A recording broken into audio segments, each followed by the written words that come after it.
주셨다 하는 것이 남아 있습니다.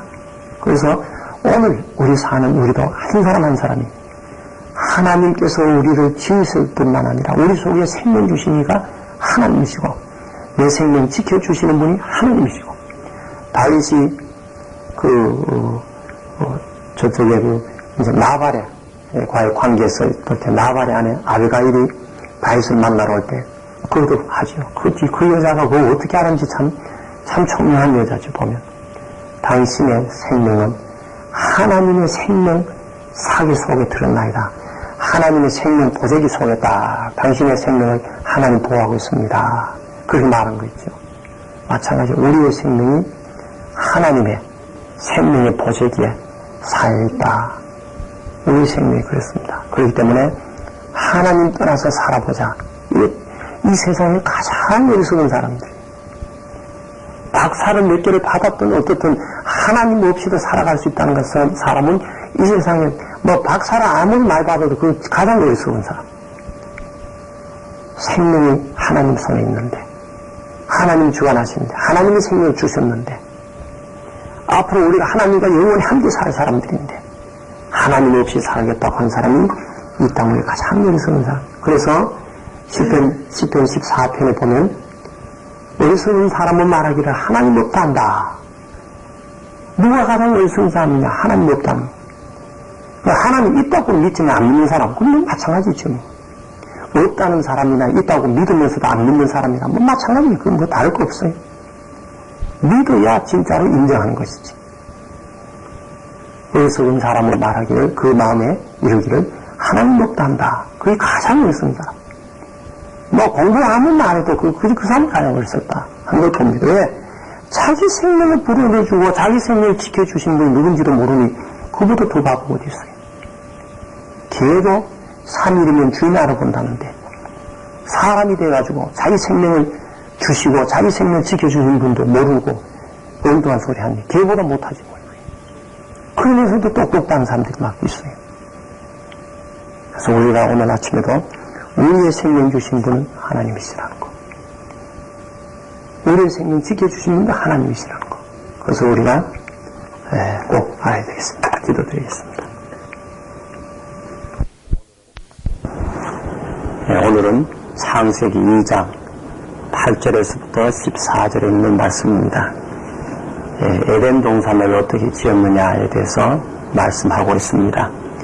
어저께는 사람을 지을 때 특별히 어떻게 했느냐에 대해서 말씀을 드렸습니다. 오늘은 에덴 동산을 어떻게 지었는가.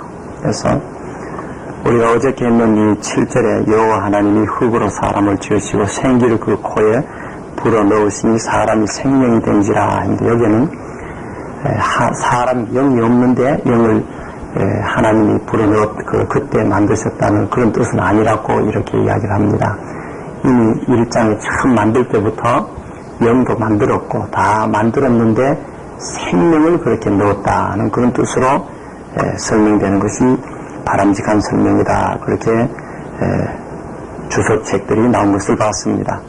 그럼 오늘 8절에는 하나님이 여호와 하나님이 동방의 에덴에 동산을 창설하시고 그 지으신 사람을 거기 두시더라. 동방의 에덴을 창설했다. 우리가 생각하면 동방이라면 일본이나 이렇게 돼야 되는데 이스라엘 나라를 중심으로 해서 동쪽이다. 그런 뜻입니다. 이스라엘 나라를 중심해서는 동쪽이다. 거기에다가 에덴 동산을 만드셨다. 이 에덴이라는 뜻이 기쁨이라는 뜻이랍니다.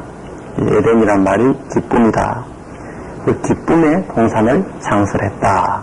이제 그런 말씀하고 그 다음에 9절에는 여호와 하나님이 그 땅에 보시기에 아름답고 먹기에 좋은 나무가 나게 하시니 동산 가운데는 생명나무와 선악을 알게 하는 나무도 있더라. 이 동산이 기쁨이라는 동산인데 그 결과적으로 거기에 사는 데는 기쁨만이 충만했다는 그런 뜻으로 우리가 볼 수 있습니다. 그 가운데 특별히 사람을 위해서 먹기 좋은 과실나무를 거기 만드셨다. 그러니까 사람이 맨 처음에는 먹는 음식이 과실나무였다는 걸 여기서 말씀합니다. 그런데 그 과실나무는 포기에 아름답고 먹기에 좋은 나무를 맞이했다. 사람을 위해서 음식으로 먹을 수 있는 나무는 처음에 보니 보기가 좋았다. 이 음식도요, 보기가 흉한 아이 입에 들어가지도 않잖아요. 우선 보기가 좀 그래도 좋아야 됩니다. 그 다음에 또한 먹기도 좋더라. 이거는 맛도 있고 영양가도 있었다, 그런 뜻입니다. 그러니까 이 동산에 뭐 여러 가지 꽃도 피우고 뭐 여러 가지 다 잘 해놨겠죠. 근데 그 중에 사람에게 가장 중요한 이 음식의 문제, 보기 좋고 먹기 좋은, 보기 아름답고 먹기 좋은 그런 과실을 많이 만들어 두셨다. 그것을 이제 사람을 하여금 먹게 했다. 그리고 그 다음에는 그 동산 주황에 생명나무도 있었고 선악을 하는 나무도 있었다. 두 가지 중요한 나무가 있었다. 동산 중앙에. 그것을 여기서 말합니다. 생명나무는 무엇일까? 말 그대로 그걸 먹으면 영원히 산다고 창세기 3장 22절에 보면 나와 있습니다. 그때 우리 창세기 3장 22절 할 때 다시 하겠습니다만은 그 생명나무는 먹으면 영원히 산다. 그렇게 되어 있습니다. 그럼 선악을 알게 하는 나무는 먹으면 사람이 선과 악을 알게 된다. 이렇게. 그럼 그전에는 무엇이 선하고 무엇이 악한지 몰랐느냐? 글쎄 성경 그대로 하면 몰랐겠지요. 그저 기쁨만 있고 뭐가 악하고 뭐가 어떻게 이거 생각지도 없고 뭐 무조건 기쁜 것만, 좋은 것만 있었을 거로 우리 그렇게 봅니다. 근데 문제는 이제 많은 사람들이 하나님이 그걸 왜 만들었느냐? 아니 그걸 안 만들었으면 좋을 텐데 왜 그걸 만들었느냐? 이런 질문을 하게 됩니다. 궁극적으로는 우리는 그걸 잘 모릅니다. 그건 하나님의 창조자 하나님이 알아서 하신 것이고, 왜 만들었느냐? 우리가 그걸 가지고 하나님 창조에 대해 우리가 불평하거나 원망할 이유는 하나도 없습니다. 이제 내일 아침에 하겠습니다만은 선악과를 만들어 놓고 사람에게 말도 안 하고 사람이 모르고 따먹었다면은 그건 하나님께 책임이 있죠. 그러나 선악과를 만들고 난 후에 보면 우리 여기 17절에 내일 아침 하겠습니다만 하나님이 분명히 너 이거 먹지 말아라 가르쳐 주셨어요. 그럼 왜 그랬을까? 만들어 놓고 왜 먹지 마라 그랬을까? 이것은 바로 대개 이렇게 생각을 합니다. 사람에게는 짐승에게 주지 않는 독특한 것이 많았는데 그 중에 하나가 자유의지다. 그렇게 이야기를 합니다. 자유의지는 무엇이냐? 내가 자유롭게 무엇을 결정할 권한을 우리에게 줬다. 짐승에게는 전혀 안 줬어요. 짐승은 본능적으로 그냥 하기만 돼 있지 짐승에게는 자유롭게 잘 결정할 권한을 그런 이 능력을 주질 않아버렸습니다. 사람에게만 줬습니다. 사람에게만 주고 사람에게 하나님이 그런 특권을 줬기 때문에 그 다음에는 그 특권에 대한 하나의 그 의무로서 혹은 그 하나님이 그 자유의지를 준 것을 어떻게 사용하느냐, 순종하느냐 안 하느냐. 다시 말하면 하나님께 순종할 수 있는 의지도 있고 불순종할 의지도 우리에게 줬습니다. 아예 그걸 안 줬으면 좋겠지 않냐. 안 주면 소나 개나 돼지처럼 뭐 그렇게 사는 거죠. 내가 자유롭게 의사 판단한 게 아니라 본능적으로 살아나가는 그대로 그냥 사는 수밖에 없는데 하나님은 자기 모양과 자기 형상으로 만든 가운데 가장 중요한 것은 사람을 하여금 하나님처럼 하나님도 이렇게 자기가 판단해서 하나님이 판단해서 이거 이렇다 하듯이 사람에게도 그런 판단력을 주고 또 그 판단력이 옳고 그런 것을 알 수 있고 결정할 수 있는 권한 거죠. 그게 자유의지라고 했어요. 그 자유의지를 준 것은 가장 귀한 권한입니다. 그 권한을 하나님이 우리에게 주신 것이고 가장 좋은 것을 주셨는데 그걸 가지고 원망하면은 그건 안 되지요.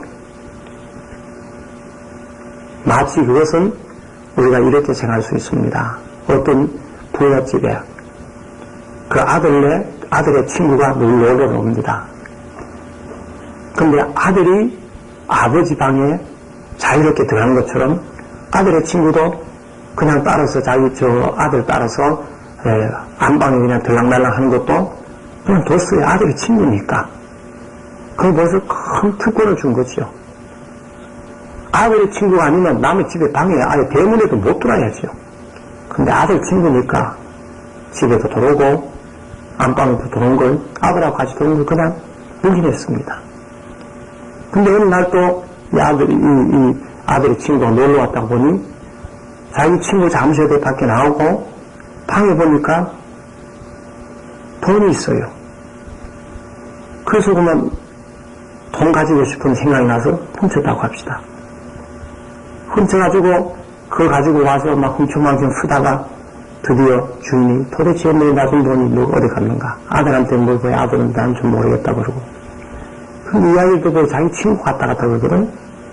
틀림없이 이놈이 가져갔다. 그래서 조사를 해보니 가져갔다 이거죠. 처음에는 안 가져갔다고 그러거든. 그러면 경찰에 신고를 하고 붙잡혀가지고 재판에 갔다고 합시다. 재판소 갑니까? 재판하니까 이야기가 왜 돈을 거기 놔뒀느냐? 응? 거기 안 놔뒀으면 내가 안 훔쳤을 텐데 왜 돈을 거기 놔뒀느냐? 그렇게 할 수 있겠느냐? 이랬어요. 재판에서 가가지고. 자기에게는 아들의 친구이기 때문에 그 집에 드나든 것 특별한 특권을 줬는데 아예 아들의 친구가 안 밀었다면 대문에 들어오지도 못하는 거죠. 낯선 사람이 어떻게 들어오겠어? 그와 같이 하나님이 에덴 동산에다가 그래 둔 거는 특권입니다. 그리고 그러면 내 돈 놔두면 너 가져가지 마라 소리를 여기는 이 사람은 말은 안 했지만 하나님은 그것까지 말은 돼. 오늘 방에 내 돈 놔뒀는데 너 가져가면 안 돼? 그것까지 이야기한 거와 마찬가지예요. 내일 아침에 하겠습니다. 나는. 그 말을 안 해도 사람에게는 남의 돈을 훔치면 이건 안 된다는 걸 이미 알고 있잖아요. 그것도 하나님이 우리에게 주신 양심적인 판단을 이미 줬지요. 하나님은 우리에게 양심적인 판단도 주고 또 경고도 했어. 너 먹으면 안 된다. 행복도 먹어버렸죠. 그리고 또 한 가지 생각할 것은 하나님이 먹을 걸 없이 줬다면 막 이것저것 배가고 밥 먹던지도 그거 먹었다면 그건 하나님 책임이 있어요. 그러면 오늘 여기 보니까 보기도 좋고 보기에도 아름답고 먹기에도 좋은 거 많이 만들어뒀다 이랬어요. 근데 그걸 먹으면 될 텐데 왜 하필 먹지 말라는 걸 먹어놓고 여기 와서 하나님 그걸 왜 만들어놨느냐 말이에요. 그러니까 우리 원망할 수는 없어요. 여기 중요한 것은 하나님이 우리에게 자유의지를 주셨다. 짐승에게 주지 않았던 자유의지를 우리에게 주셔가지고 그 자유의지를 통해서 하나님이 인간을 하여금 그만한 특권을 주고도 그는 그에 대한 순종이 있는 날을 하나 보신 것으로 우리가 되게 그렇게 알고 있습니다. 문제는 하나님을 원망할 수는 없다는 것.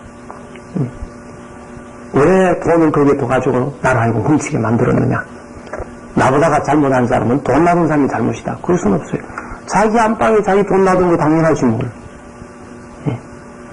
우리가 그렇게도 한번 생각을 해봅니다. 그래서 내일 아침에 여기에 선악과에 대해서 다시 한번 생각을 해보기로 하고요. 오늘은 이 에덴 동산이 그럼 어디냐?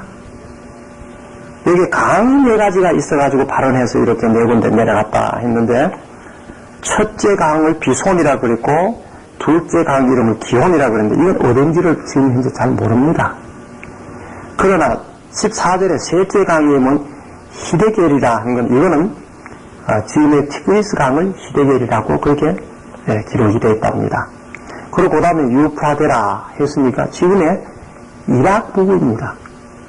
에덴 동산이 어디냐? 전에 그 전쟁할 적에 사담 후세인 그때 도망가고 하는데 바로 거기가 에덴 동산이었을 것이다.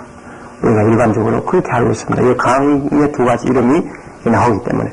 지금은 거기 사막인데, 지금은 사막이죠. 옛날에는 아주 살기 좋은 곳으로 만들었을 것이다. 또 그리고 옛날에는 살기 좋은 곳일 수밖에 없는 것은 바벨론 문화가 발상한 게 거기 아니에요.